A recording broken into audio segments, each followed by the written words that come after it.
The man didn't look like a thief, but maybe his striped jumper was in the wash.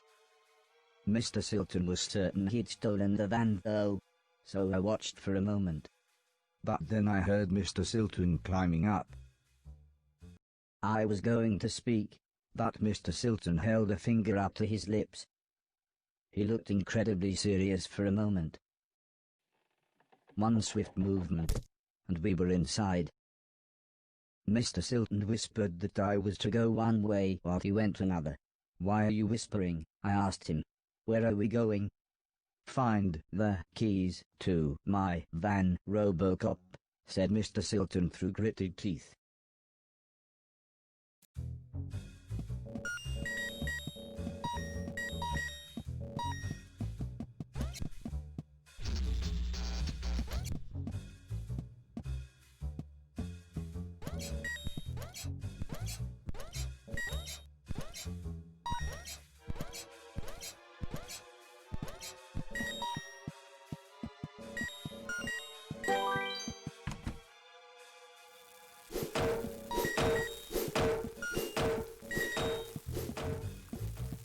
The piles of junk were all wired into the mains. I suppose it was a good deterrent against thieves.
Horace would have felt at home here, with all the huge piles of junk everywhere.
I didn't know which key I should take, so I took all of them.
I finally managed to collect all of the keys.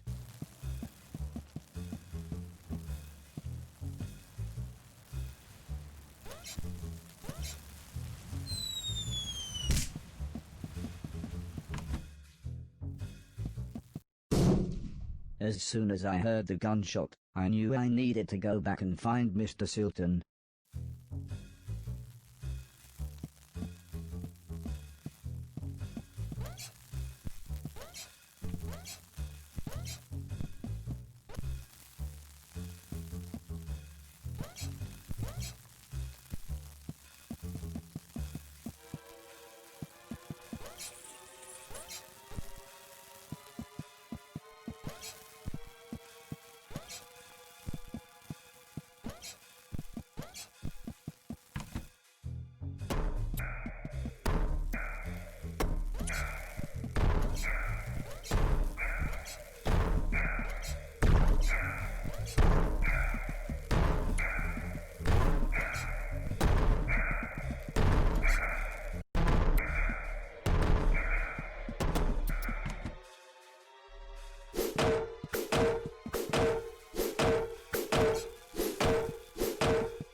The old man was pointing an even older gun right at Mr. Silton's face. But the man looked terrified when he saw me. I can still picture his hands shaking as he reloaded his ancient firearm. "This wasn't the plan," shouted Mr. Silton. "It's him or me. Let him have it."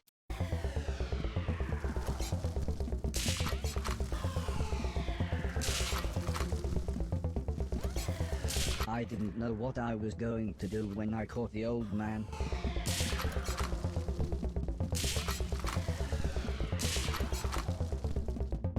But I knew I had to stop him.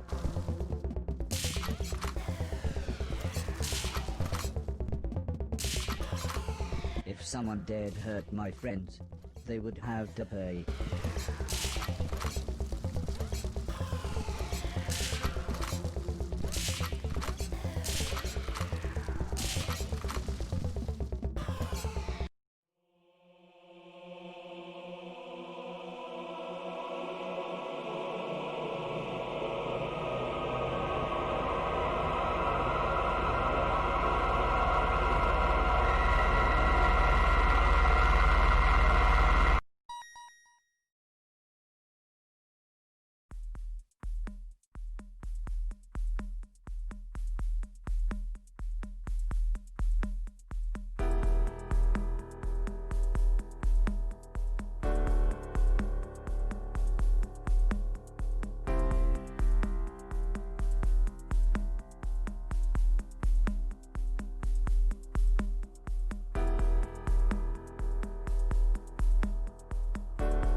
I kept turning the events over in my mind.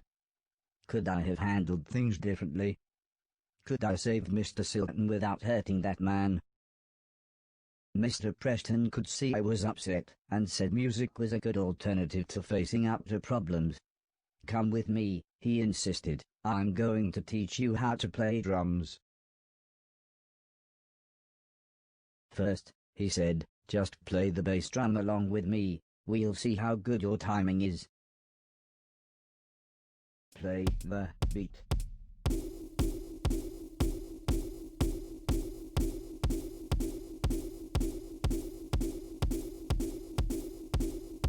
Mr. Preston asked, "Will you give each drum a few hits to get a feel for them?" continued Mr. Preston.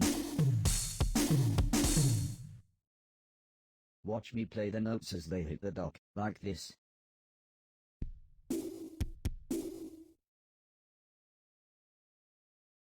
Now you try."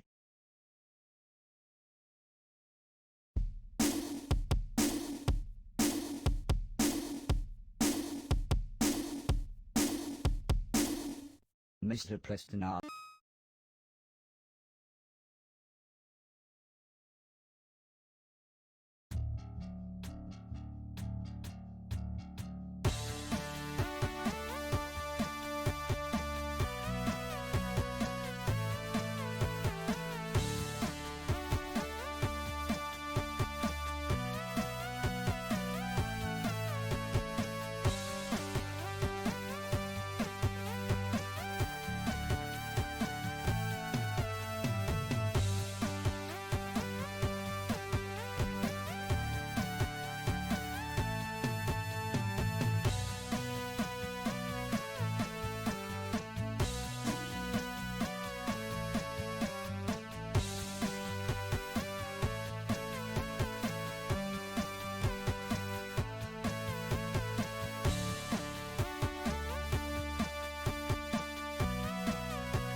Mr. Silton was patched up, but still pretty angry.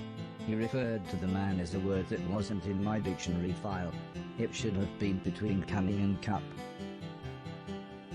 I reminded Mr. Silton about going to find the others now we had the van.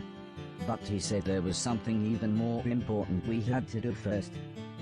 Mr. Silton explained that it was a good idea that Mr. Logan be released from prison early, and that this wouldn't involve a parole board but might involve dynamite. Straight away I was apprehensive. I thought only bad people went to prison. I knew Mr. Logan was the guitarist in Mr. Silton's band, but why would we help a bad person? In the end, I think it's only Mrs. Silton's smile that convinced me to help. Mrs. Silton promised to have a present for us when we got back. She said she'd been saving her money from her decorating job. I didn't know what I would need money for, but then realized, if nothing else, new games consoles must be out. "Be careful," said Mrs. Silton with a big smile.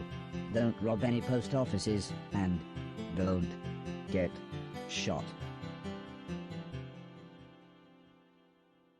In the dead of night, it was surprisingly easy to get close to the prison building. Mr. Silton said it was like the Death Star and had a weakness we could exploit. Although I seem to remember the robot getting shot when they did that in the film. But there was no time to worry as Mr. Silton pressed a walkie-talkie into my hand and said, "Good luck."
It was obvious the security lights would set off an alarm.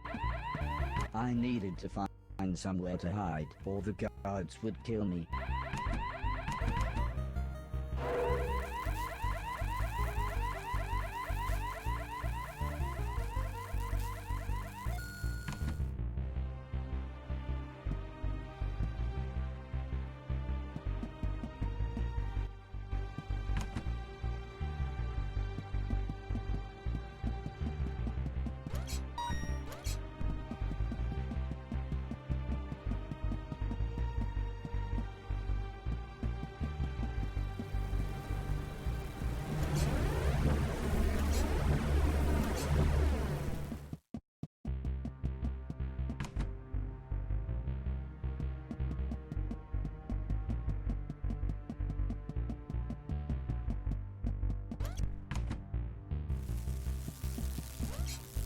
According to Mr. Silton, this was the switch that would open the laser door to Mr. Logan's cell block.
Mr. Silton seemed to think this would open the cell block door. Luckily, he was right.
Unsurprisingly, Mr. Logan's cell was locked, but, thanks to my speedy brain, I was able to hack it in seconds. Mr. Logan was not pleased to see me. No one ever was. But I couldn't work out why. However, when I mentioned Mr. Silton, he soon cheered up. We quickly made our way outside. Although I wasn't sure about Mr. Logan's stealth techniques, they were quite different from mine. But someone must have noticed Mr. Logan was missing, as, with a bright flash, we were soon attacked. This still wasn't the plan, said Mr. Silton as he insisted he was okay, and that, no, I didn't need to clean up the trail of blood. He did however urge me to take care of the huge tank bearing down on us.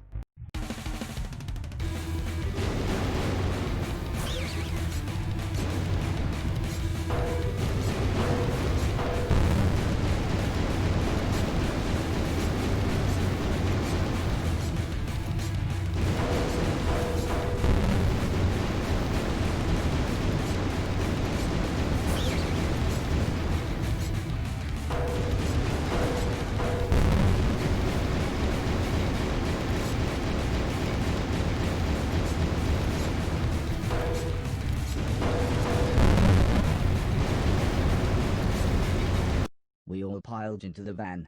Mr. Logan and Mr. Preston took out large guns as Mr. Silton gave me some driving software. It basically explained that one foot pump made the van go, and the other one signaled Mr. Logan and Preston to fire their guns.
I hoped that all the bullets fired led to non-fatal wounds, but statistically that was incredibly unlikely.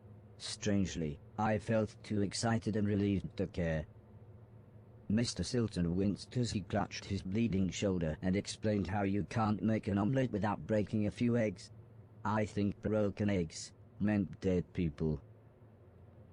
Sometimes, he said, you have to do whatever it takes to survive, even if that means killing. But not innocent people, said Mr. Logan as he stared straight ahead. Eventually, I asked Mr. Logan what he had done to end up in prison, but he just continued staring out of the window. Mr. Preston smiled as he said, I suppose someone should explain. He told me when the war started, he and Mr. Silton had avoided conscription, but Mr. Logan was called up. His unit's first orders were to sweep through a huge urban area, killing anything that moved. The only trouble was, hundreds of refugees had recently taken shelter there. The generals knew that those people were there, said Mr. Preston, but they couldn't have cared less. This isn't the time for another one of your conspiracy theories, interrupted Mr. Silton. Although this obviously annoyed Mr. Preston, he continued explaining how Mr. Logan and another man deserted, and, after a poor attempt to hide in a wooden vaulting horse, the pair of them were caught at gunpoint on a train, whilst trying to speak rudimentary German. Mr. Logan guided us down a small side street as Mr. Preston complained that he needed the toilet. Mr. Silton asked why we were taking the scenic route while he was trying not to bleed to death. But Mr. Logan gave Mr. Silton a quick glance. You're fine, he said with the faintest of smiles.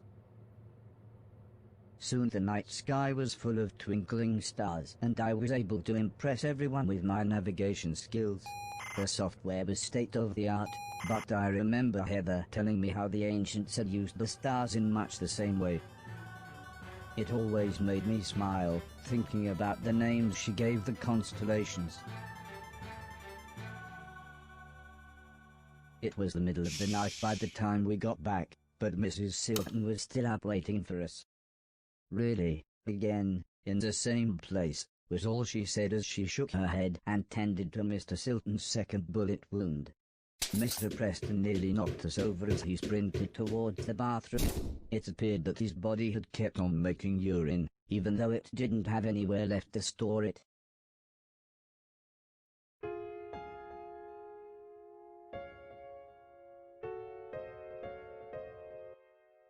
I asked Mr. Silton about Heather and the old lady, but he said he was just about to wash his hair.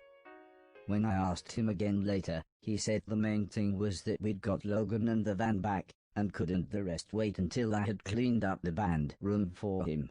I didn't know what to say. Everything we had done, everything I had helped him with, I thought it was all to get everyone back together. But now I didn't know what to think. Before I could say anything, Mrs. Silton explained that it was okay if I only travelled on trains and was alone.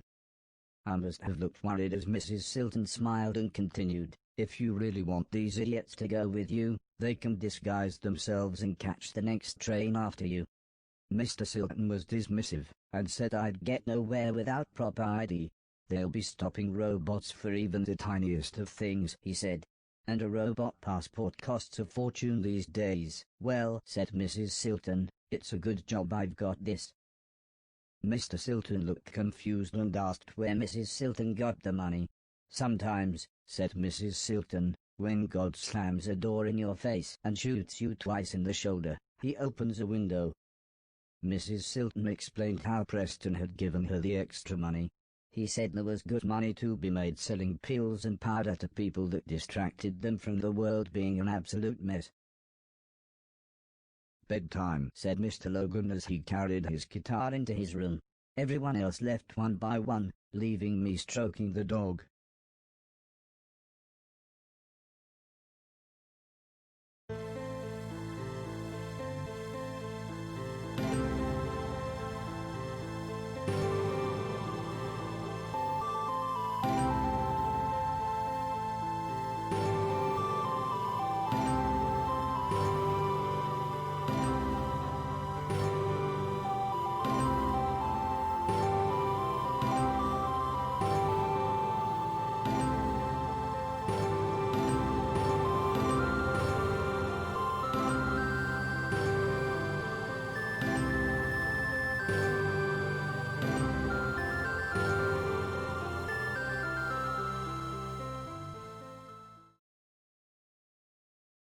I awoke to the sound of Mrs. Silton making herself some breakfast.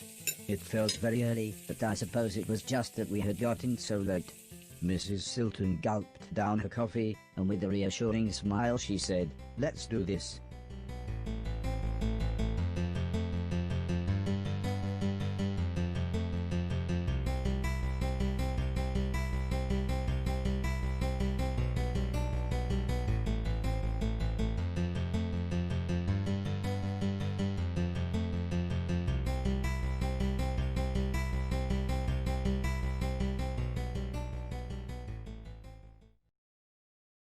The pedestrian tunnel was far longer than I expected, but it was nice. It gave me a chance to chat with Mrs. Silton.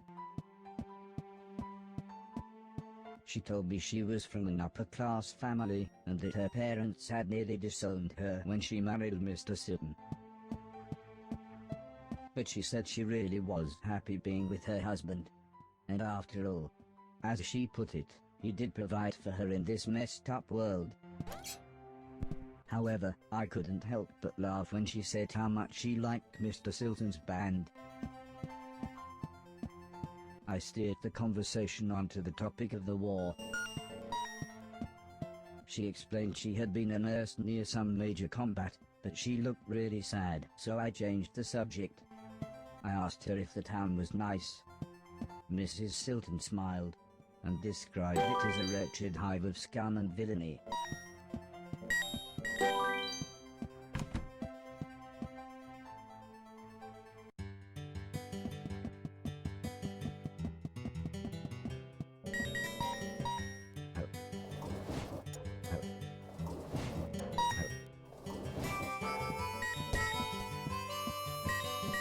Train tickets cost $1,000. So Mrs. Silton said I should trade in some of the things I'd cleaned so I could afford to travel. However, when we tried the door, it was apparent that the junkyard owner wouldn't be back for a while. So Mrs. Silton suggested I try to earn some money by other means. She said there were plenty of jobs in the town that a robot could do.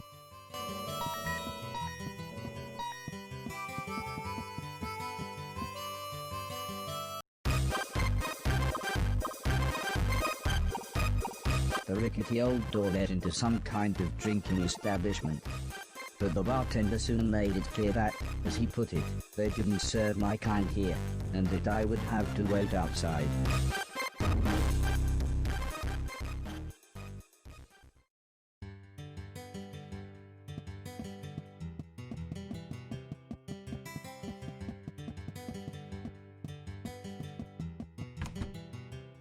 Suddenly, as if by magic, the shopkeeper appeared.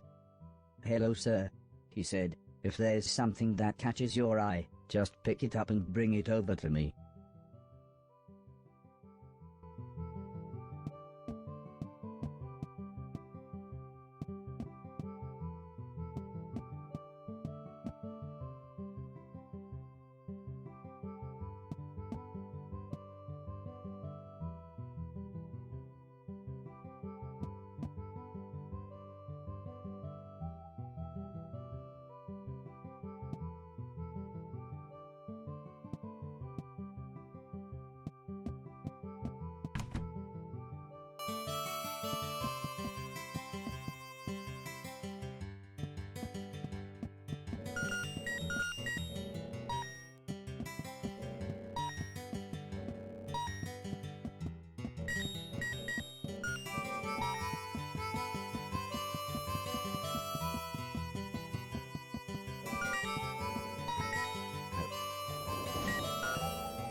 The largest of the old ladies explained the job to me. I would be drying plates. She explained that old people couldn't afford to retire anymore, so she and her friends had to take menial jobs. All of the old ladies would be throwing plates at me as quickly as they could. I just had to catch and dry them.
The foreman explained the job to me. I would be making bricks. The world needed rebuilding and these bricks would more than help. He said I would be on the end of the production line and would be shaping the final parts of the bricks. All I had to do was hit the brick in time with everyone else.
The post lady explained the job to me. I would be sorting parcels.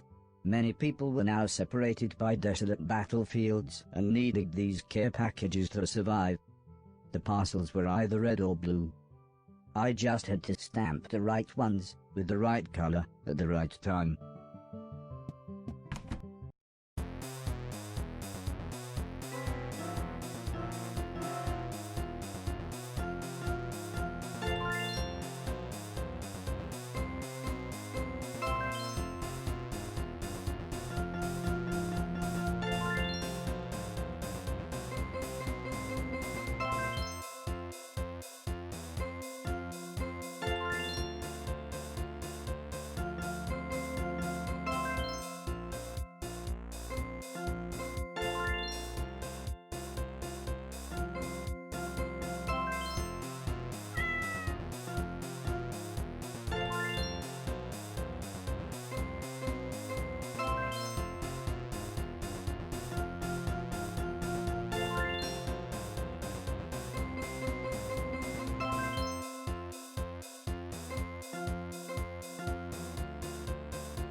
I'm no good with tech. The fitting room was actually a robot upgrade facility. Once completed, the money was digitally taken from my passport account.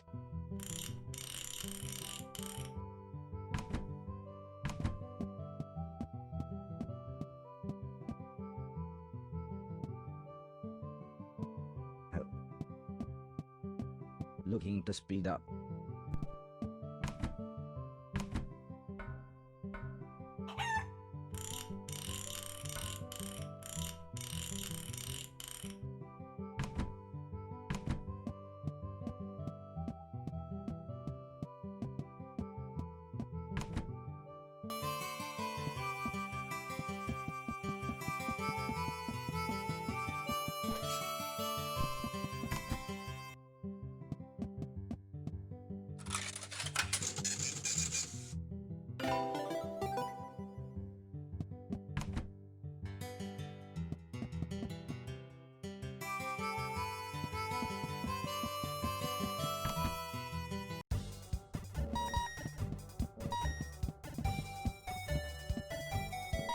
Mind the doors. The train is now departing.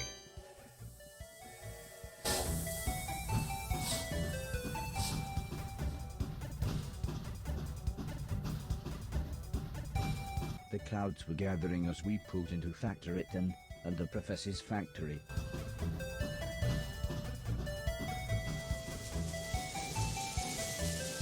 Factoryton. This is Factoryton. Cold specks of rain began to fall as I stepped off the train onto the deserted platform. The station looked as if it hadn't been used in years. There were no conductors, no ticket barriers, not even an up-to-date timetable. The place was like a ghost town.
The security system jumped to life. I knew the only way I could deactivate it was to destroy its power source. That's when I spotted a perfect shiny surface. Maybe I could deflect one of the lasers toward the generator.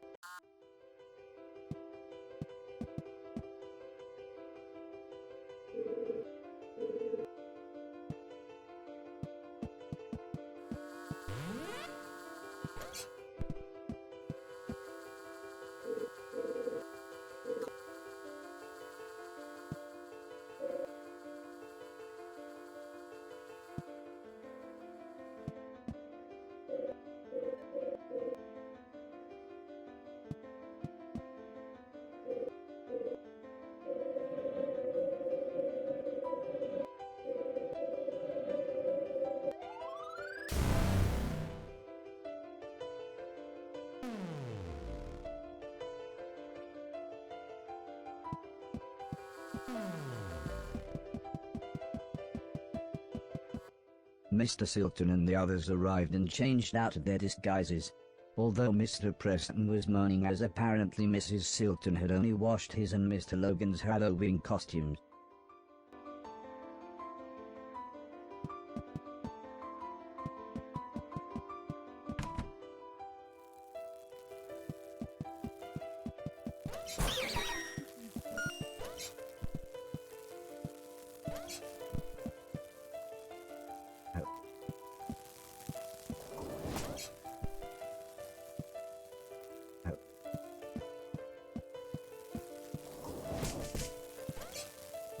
The office was deserted, but it looked like people had left in a hurry. Various computers had been left on.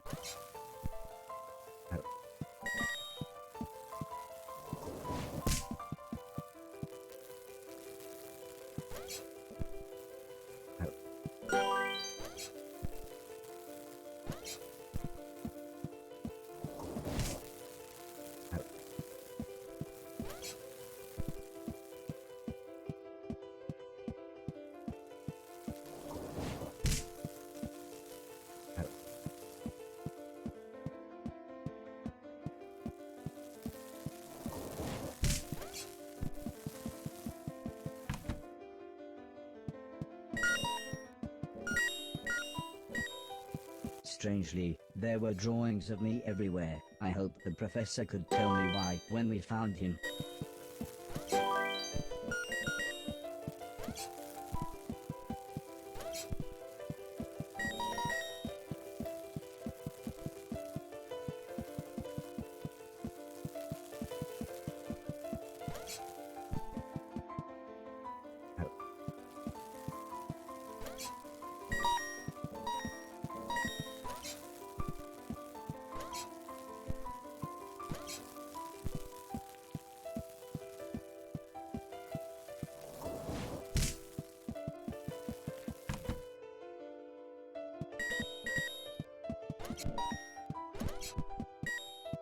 There were no signs of life. If the professor was living here, he hadn't been here in a long time.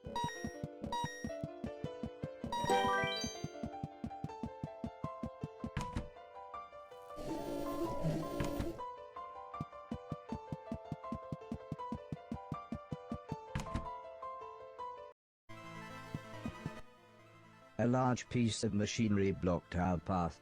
Mr. Silton smiled when I asked what we should do next. I knew straight away that he didn't mean Mr. Preston or Mr. Logan when he said, "Someone's gonna have to climb inside." It seemed we could use the computer to move chunks of the machine around. I knew I needed to make a clear path, as it would be me that would be going through it.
As we entered the extravagant corridor, the most beautiful tune played in the distance.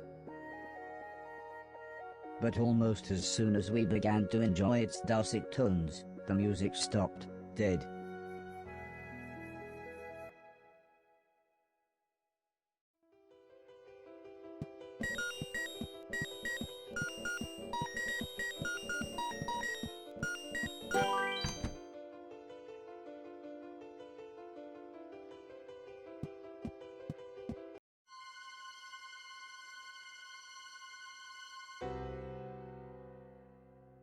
The professor was dead, but everything seemed wrong. He was old, very old, maybe 20 years older than when I'd last seen him. Mr. Silton sounded very sad when he said, "How did anyone even get in here? I don't know what to do now. I suppose we'll head back to the train station."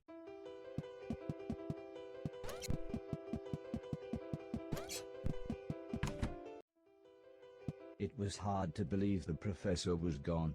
Although he was always suspicious of me, I was sad to think I'd never see him again. "Is it?" "Yes, it is. This is the right day," said the professor as he jabbed at a small metal box. "I don't know how much time I've got to explain," he continued as a bright light began to surround everyone. "Oh, not long at all."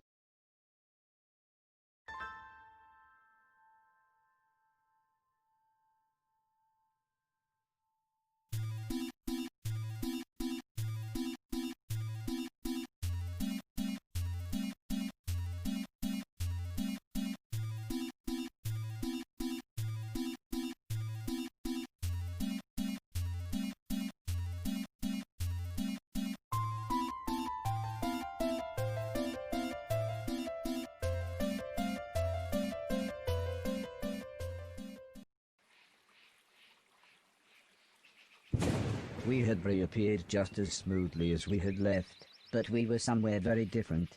Mr. Preston and Mr. Logan were speechless, but the professor just continued studying his box. Looking back, I suppose I was rather stupid, as I ended up chasing a beautiful butterfly. I was lost, but soon I realized I wasn't as alone as I thought.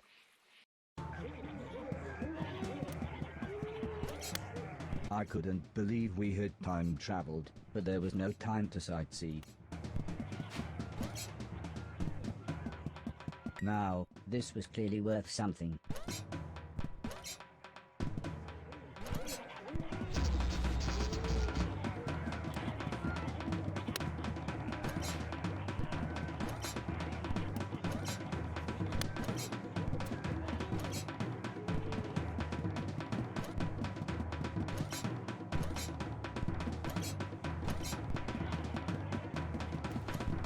The prehistoric world looked like paradise, except for the killer cavemen.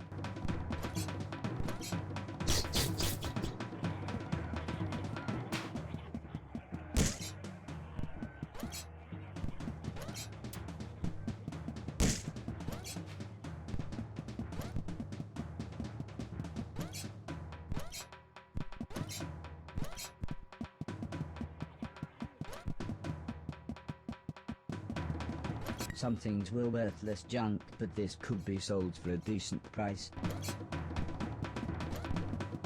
This was one of the most valuable things I'd seen.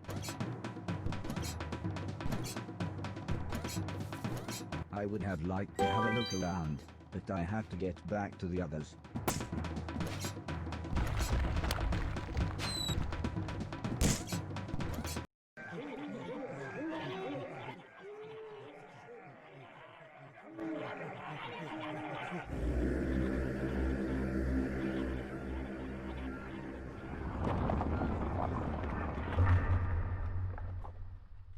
After literally 10 minutes of Mr. Preston and Mr. Logan saying "whoa" and "dude," the professor began to explain, "Time travel, if I can find the correct point in time, then I should be able to, well, make things better." "I suppose it's like we're in that excellent movie," chuckled Mr. Logan. "Back to the Future?" replied Mr. Preston. "No, that excellent movie. Back to the Future 2? Time Bandits? Time Cop? Terminator? Groundhog Day. Groundhog Day. Groundhog Day. The box let out a loud bleep as the professor gave it a heavy thump. This damn thing's so dependent on the maths used to calculate where the Earth is at any one point in time and space, that it's almost random where we'll end up, or even how long the time window will stay open. That last one was the shortest I've had yet. Although obviously apprehensive of our situation, I think Mr. Preston and Mr. Logan were too excited to really pay attention. But they were far less excited when I asked what his longest stay was, and the professor replied, about 15 years. I was stranded in ancient Egypt for so long. They had me build them a steam-powered robot. You should have seen the things they had it build. Yes, wonderful things. It was like I was Thoth incarnate, or the modern Prometheus. Speaking of which, robot, have a look around, see if you can find anything to make a fire.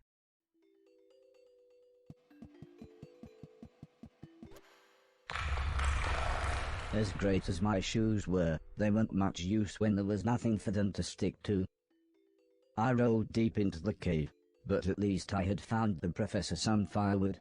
Now I just needed to get back to everybody else.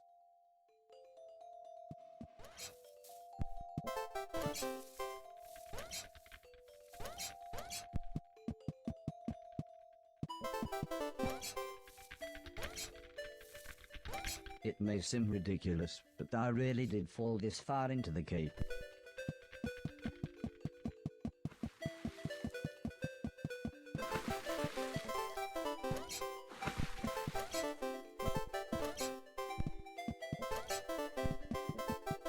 Things started to look familiar. I was pretty sure I was nearly back where I had originally fallen.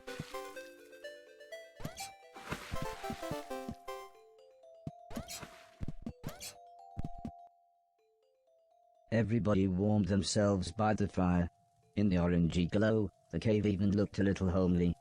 Mr. Logan was much more comfortable now that he could see his surroundings, but Mr. Preston kept saying, "We're in bloody dinosaur times." The professor laughed. He pointed out that there were 65 million years between dinosaurs and the emergence of man. But that just made Mr. Preston panic about possible dinosaur ghosts. I got the feeling Mr. Logan had heard this kind of talk before, as he sighed when he said, "Oh, I suppose you believe in ghosts as well now, do you?" "Well, yeah," said Mr. Preston. "Barry's missus says this bloke who works with her uncle reckons his brother saw one. Fact." And with that, he began to tell the most amazing story I had ever heard. He explained how there was a man traveling through the Black Wall Tunnel who saw a young motorcyclist stood by a smashed-up motorbike. The man stopped, so the motorcyclist told him an address, but when he got in the back of the car, he fell silent, clearly in shock. "This isn't a ghost story," interrupted Mr. Logan. "This is called giving someone a lift." Mr. Preston was annoyed. Mr. Logan's stupid joke had ruined his train of thought. The brother of a bloke who works with Mrs. Silton's uncle gave a young motorcyclist a lift after a crash outside the Black Wall Tunnel. I said, just happy to be part of the conversation. "Yeah, that's it," said Mr. Preston as he explained that when the man arrived at the address, the motorcyclist had vanished. He said the man, not knowing what else to do, knocked on the door of the house. Soon an old lady answered, and when the man asked her if she had a son, she burst out crying and sobbed. "I did have, but he died 10 years ago today, just outside the Black Wall Tunnel." I couldn't believe my audio sensors. This was concrete proof of the afterlife. I mean, Mr. Logan did point out that the story was from a children's TV show called Grange Hill, but you can't argue with the facts. Soon, the professor had finished inputting whatever data his box needed. "Robot," he said, "we need to be outside for my computations to be truly accurate. Find us an exit from this platonic allegory." The cave. Find us a way out.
This block looked perfect, so I decided I would only place it where the professor said I should.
Well, I've reversed the polarity of the neutron flow, so, here we go, said the professor as the glowing light surrounded us again.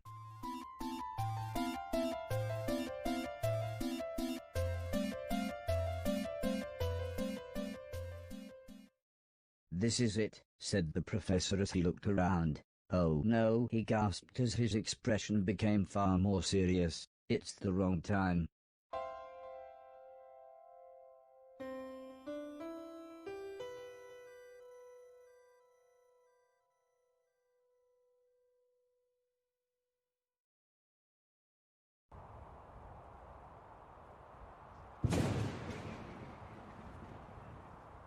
We had appeared in another barren desert. I was beginning to think that the past Was made of nothing but sand. The professor looked concerned as he examined his box. It was then that we realized we were completely surrounded. The men seemed to think I was some kind of god, Or, as it turned out, some kind of sacrifice.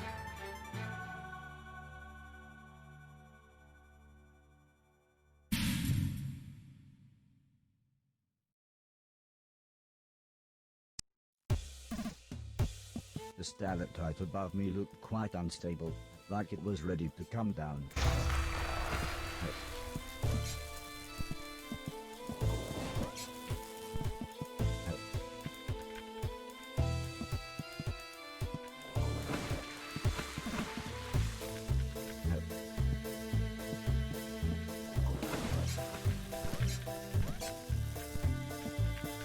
I didn't know how much this was worth, but it looked expensive.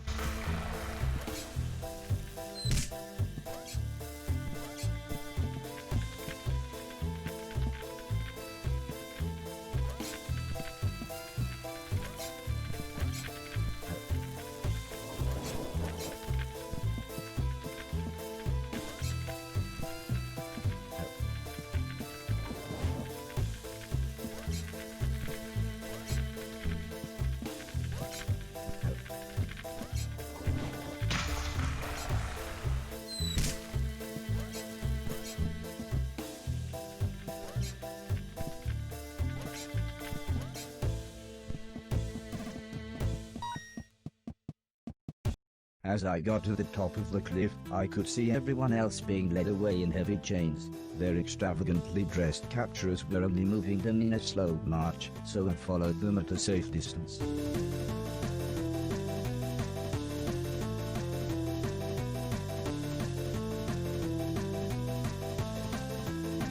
Strangely, the men seemed to ask the professor something, Who nodded in agreement. Although they clearly knew each other, the man in charge pushed the professor into a small wooden cage, along with Preston and Logan. The men then left. I was about to attempt to free my friends when one of the men returned with some tools. It was then I heard some machinery start in the distance, and the man left again. I then found out what the machinery was.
Mr. Preston took a chance to do something I'm guessing he thought was brave, shouting, "Catch you later, you ancient Egyptian dickweeds."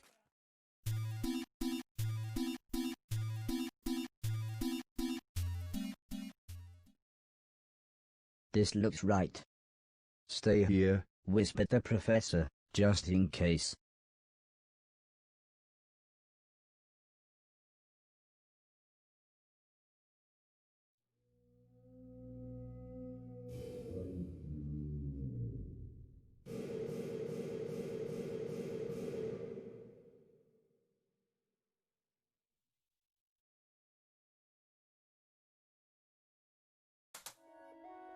"Sorry to take you on a less than excellent adventure," whispered the professor, his voice slowly weakening, "but I knew you needed to see these things.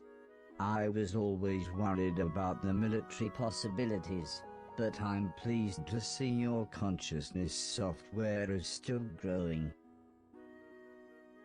Life is a state of mind." I had no idea what he meant, but he looked so happy. "Quick!" shouted Mr. Logan. "Hide!"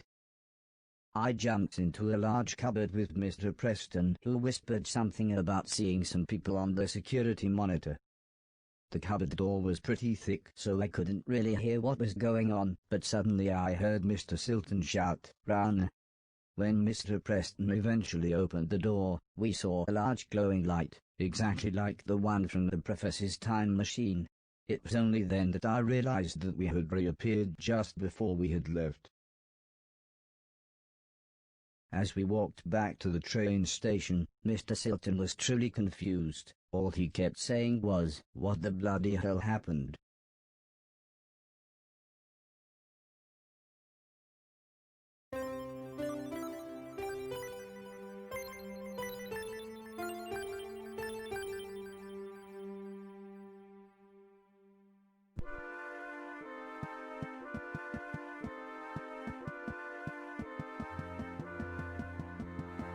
Mind the doors.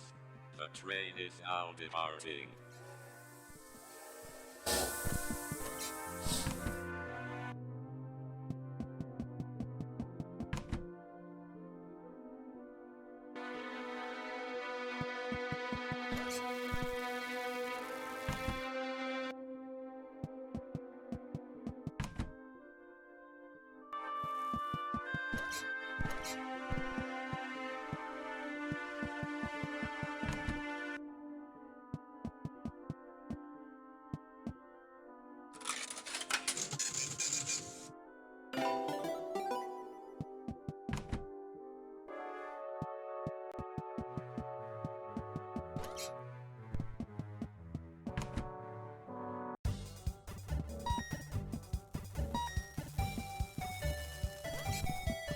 Mind the doors.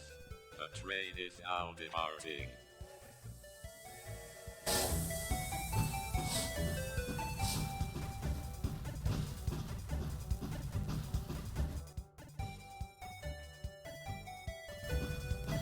The train made its way to Sitcoon. I could get off here to find Alice.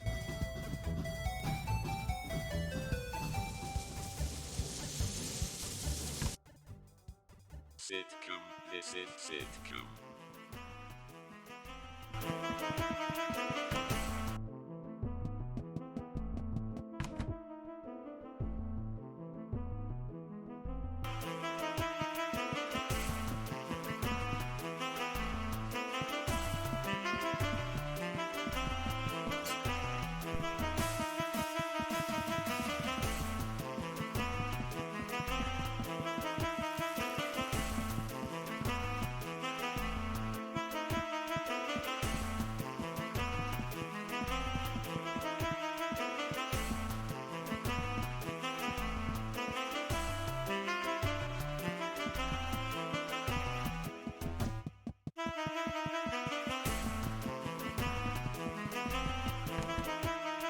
"Now then," said the dirty old man, "let's see what you've got. Can't say fairer than that. That's a beauty. I like this. Can't say fairer than that. That's a beauty. If that's genuine, I'll be quids in. I'll just clean off the blood. Everything else is junk. Go on then, said the younger man, stick everything in, Bertha.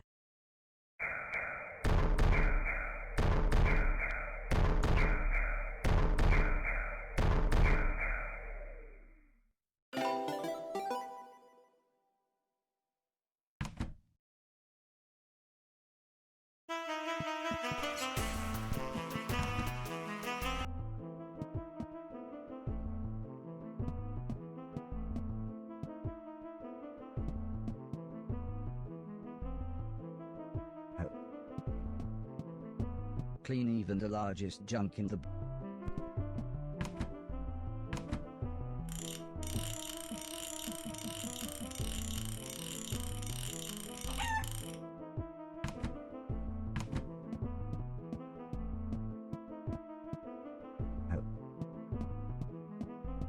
The binocular vision upgrade will allow you to carefully examine your surroundings. It retails for 15,000.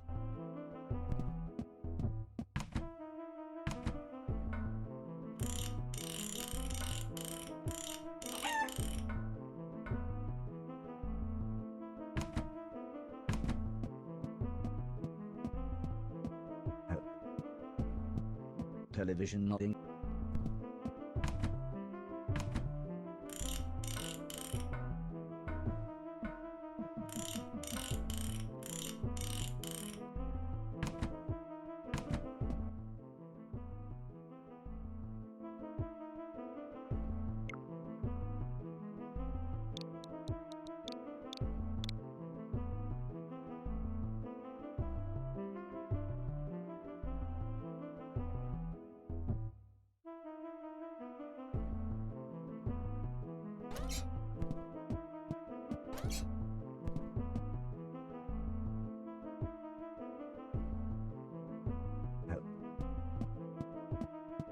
No refunds on that one, sir.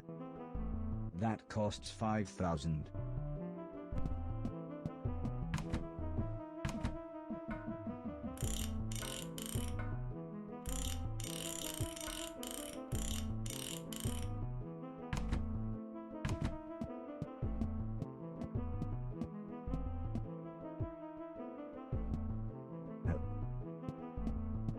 An additional shield orb slot.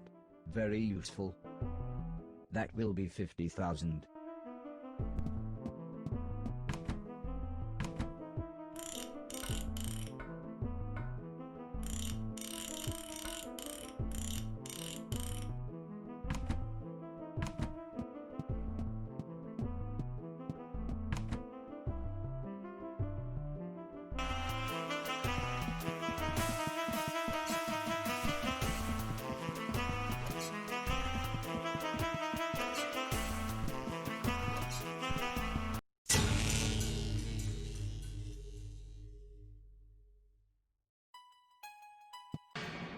I was surprised to find Alice's house was a lot larger on the inside, and strangely, it lacked any color. Curiously, this was a ridiculous amount of stairs for such a small cottage. How strange everything was. I remember wondering if I had been changed in the night. Inside was a beautiful brightly colored field, but there was no way I could fit through such a tiny door.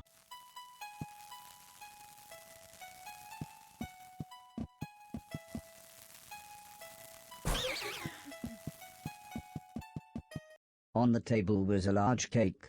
I'd never eaten anything before, but for some reason I felt compelled to have a taste.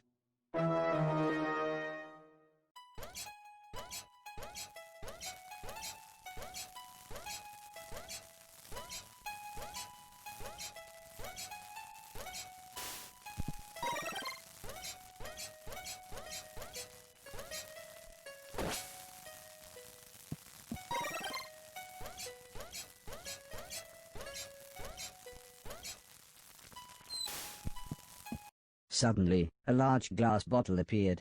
I don't know if it was all the growing that I had been doing, but I felt like I needed a drink.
"Look who I found at the train station," said a distant voice. For some reason they were all dressed as wizards. "Oh my God," shouted the voice. Stop! Alice explained what was going on, while the man swiftly put my head back together. "And this is Simeon," said Alice. The man insisted I called him Sim, and apologized for attempting to hack my CPU.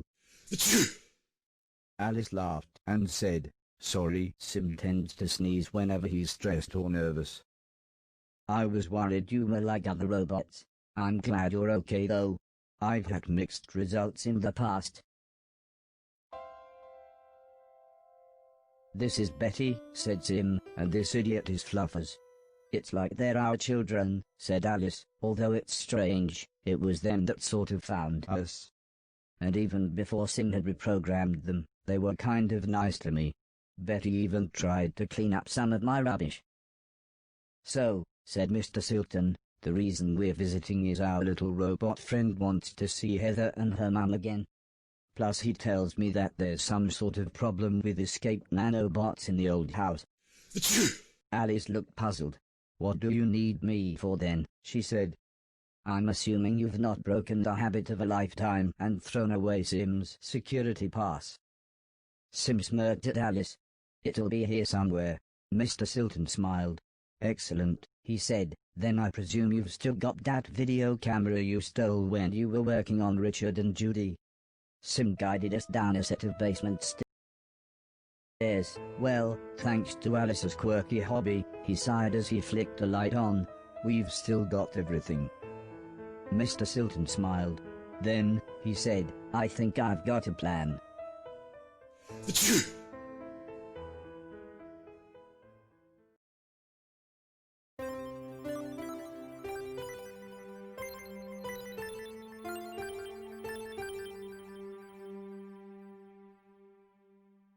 Although I would have loved to have stayed in Alice's picturesque town, It was time to get back on the train and continue my quest.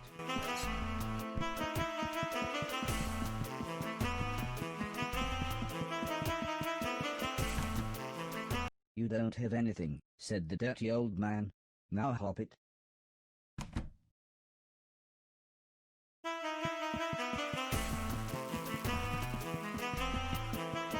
It looked like I would need a ticket to get through the fairground's automatic doors.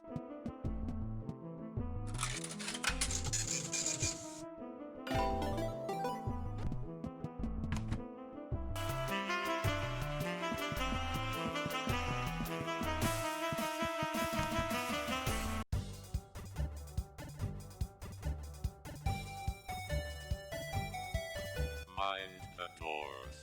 The train is now departing.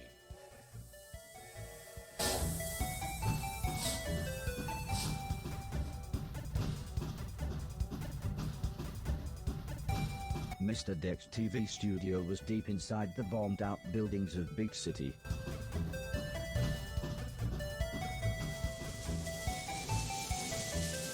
Big city, this is big city.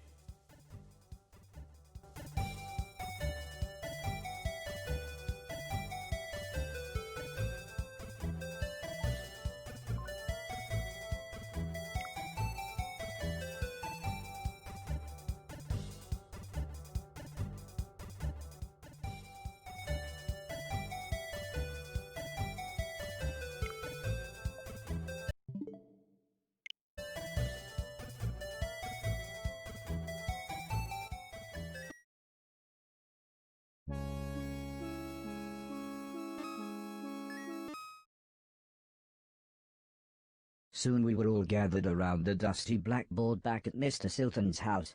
He was explaining what was an increasingly complicated plan. "And that, ladies and gentlemen," he said, "is the plan of the century."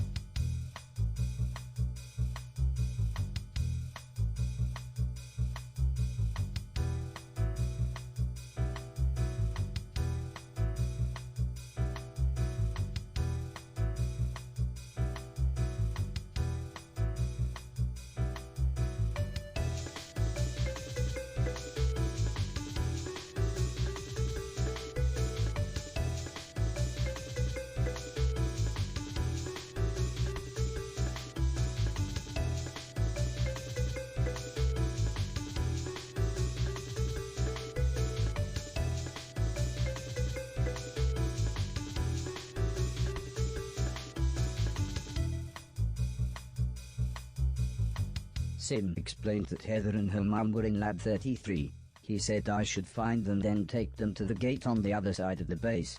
I nodded, even though I must have looked terrified. "I'll need to register these two," he continued.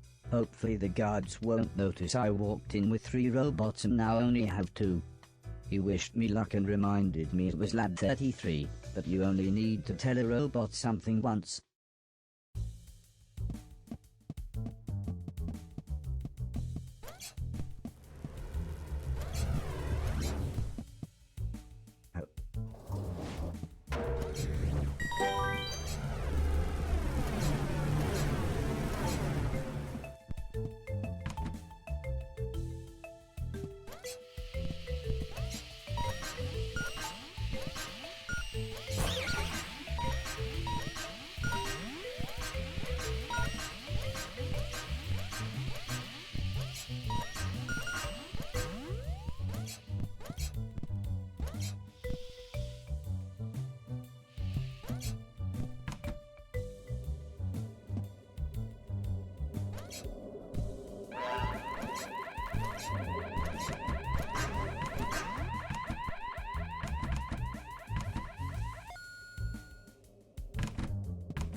I was confronted by a severe-looking scientist who asked me where I thought I was going.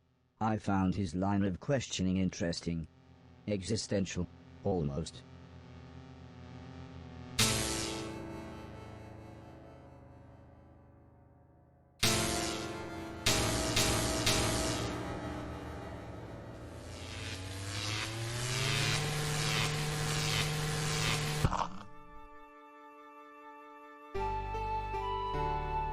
I was so stunned I couldn't speak. "Are you okay?" asked Heather. Mum told Dr. Harrell he really shouldn't force a power cycle on you robots. I don't think she recognized me, but eventually I got enough strength up to speak. However, all that came out was, "Heather."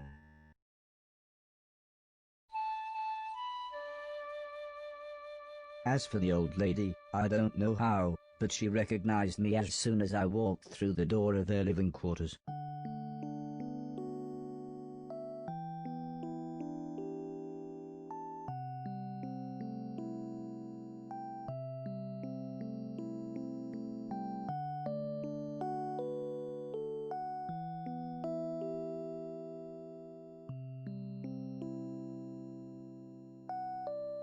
They both smiled when I told them how everyone else had worked together to create a distraction at the base's main gates.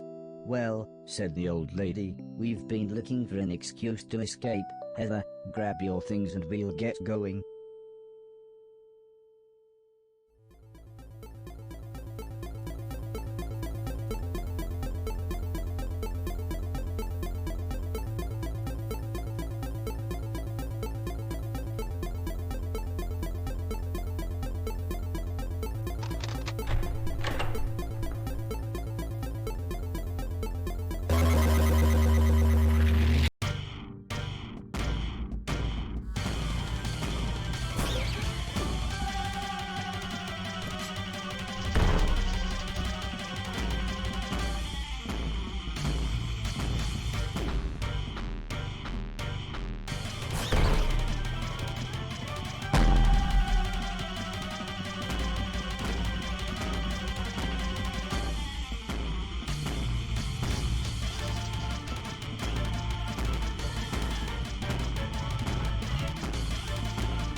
A single bored-looking guard stood between us and the exit. All the other soldiers must have been at the main gate, either being entertained or annoyed by Mr. Silton and the others.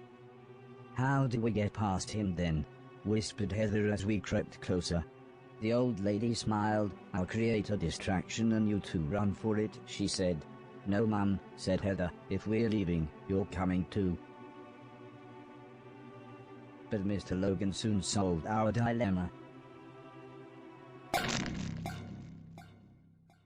As we quietly jogged through the exit, Mr. Silton and the others tore round the corner in the van before screeching to a halt, all the while Mr. Preston shouting and gesturing for us to get in. When things had finally quietened down, I asked Heather what was going on. "It all changed after Dad died," she said, explaining that because the professor didn't want anything to do with me, the old man's financial investors split the company into 12 divisions and began manufacturing all sorts of robots. So the old man, he was actually my creator, my maker. I suppose a more poetic man might have called him my father.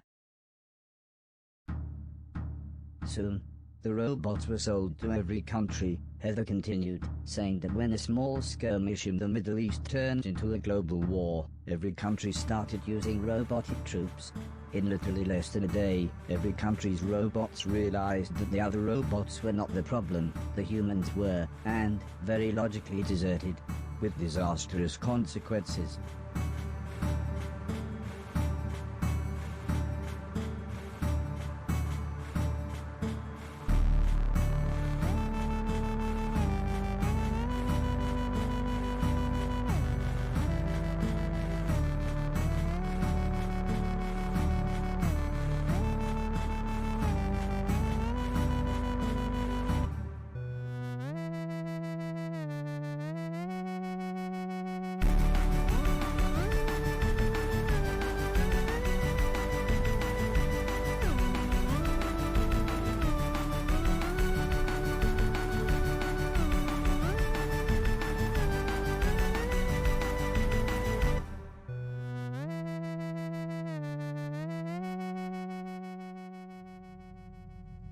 It suddenly all made sense. What the professor had said, all the other robots, and why no one ever wanted to talk about the war when I was around. All of a sudden, Alice shouted for everyone to hold on. We were being followed.